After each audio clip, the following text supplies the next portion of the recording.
Old Bloke Goes Fell Running. OK, I confess, I'm just a beginner, and I'm only following in the Grandmaster's footsteps, but I need to get back up onto the moors. Those who have read Old Bloke Goes Running will know that eventually I did a few hill runs with the Grandmaster after quite a build-up, but having been asked to do an article on fell running by Saga magazine, I really feel I should get better acquainted with the slopes, gullies and heather before I put pen to paper, as it were. Of course, the timing is rubbish, because I have this knee-stroke-pulled hamstring thing going on, but that was 4 weeks ago now, and it doesn't feel that bad today. Plus, the Grandmaster always said that running on the hill was much less impactful than running on hard road. Anyway, pride and maybe money are pulling me towards trig points above the valley, so I better give it a go. My better half catches me as I try to sneak out the back door in my Dayglow togs.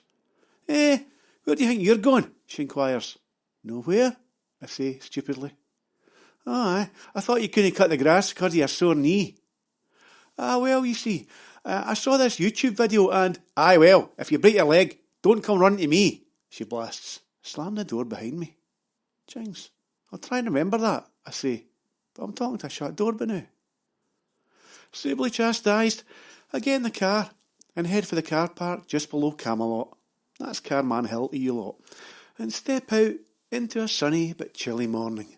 I have my phone with me in case I break a leg or fall down some ravine, and I'm assuming of course I've got reception if I do. You see, I've never ventured up onto the hills by myself before. At the back of my mind, I kind of want to build my hill running up so I can try a big mountain run with the Grandmaster one day. Wearing wrong shoes, that is running ones, not trail ones, I take off and wait for my knee to give me jip. But it seems to be okay. Then after about a minute, I reach my first steep bit. And it's a long, frosty steep bit. A hard, gritty, slippy track that's becoming, at least in my head, a sheer cliff. So, I think back to the Grandmaster's words. Same effort, baby steps. Use different parts of your sole and heel. Straighten up. Breathe in deep through your nose. And, well, before you know it, I'm looking down at this amazing view. The Clyde to my left with Gourock and Dunoon in the distance, and the Campsie Hills to my right, way off in the direction of Stirling. The path flattens, and I get my second wind. Suddenly it's actually fun, picking my way through the rocks and mud and heather, trying to outwit the hill, keep going without stepping onto a deep bog or topping over a boulder. I have to use my eyes and my balance, but then I remember even more of the Grandmaster's advice. Look about 10 foot in front of you, and don't plan it too much. Let the force be with you. My left foot has broken through the frosty crust of ferns and sunk deep into the cold wet peat. I'm on my back, but I soon scramble off my feet again, but I'm a bit disorientated, and I wonder where I'm going, and then I see the power lines and know that they lead all the way to the trig point. I get my wind back again and suddenly I'm feeling better. This is actually great. And there's so many challenges that I've forgotten all about my bad knee. My muscles seem to be coping, even after that fall. Now, high above the valley below, a red grouse. The wee birdie with the red eyebrows and the whiskey bottle. Well, it breaks cover with a shriek and a flutter of wings that almost makes me pee my pants. If the run doesn't kill me, the wildlife just might. Then I can see the white trig point, a stone cairn beside it. There it is. In the distance, Loch Lomond stretching out below me, a sparkling mirror that points north to the highlands and beyond. Magic. Begrudgingly, I have to say that the views up here beat Burnbrae, the wee housing estate I usually jog round. Full of energy, and on the ridge of the hill now, I decide to push on to Storymullen, to the old coffin path, where they used to make their way from Ballach to the sacred grounds of Cardress with the dead. I can only assume that the path itself took its toll on the poor buggers who had to follow or possibly carry the coffin. I pass an old bomb crater.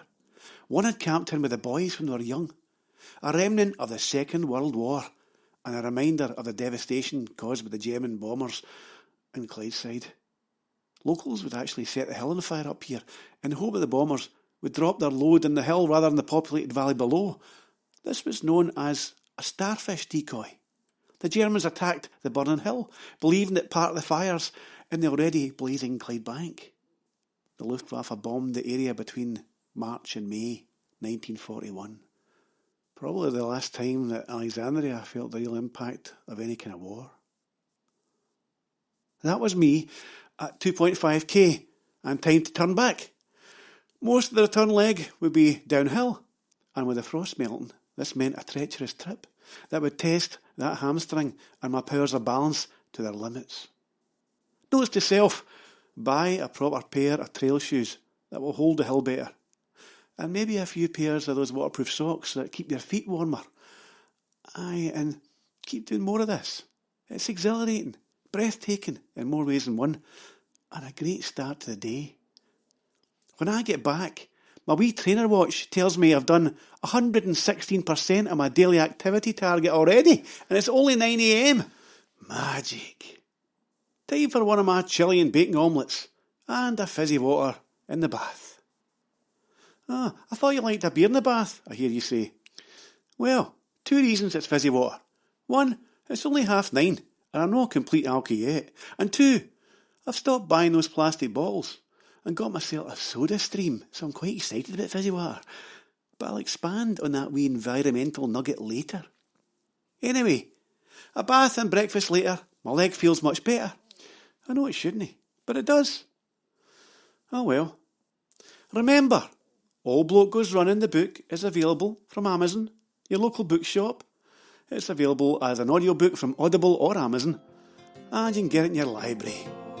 So listen, if MD is listening, thanks very much, and ciao for now.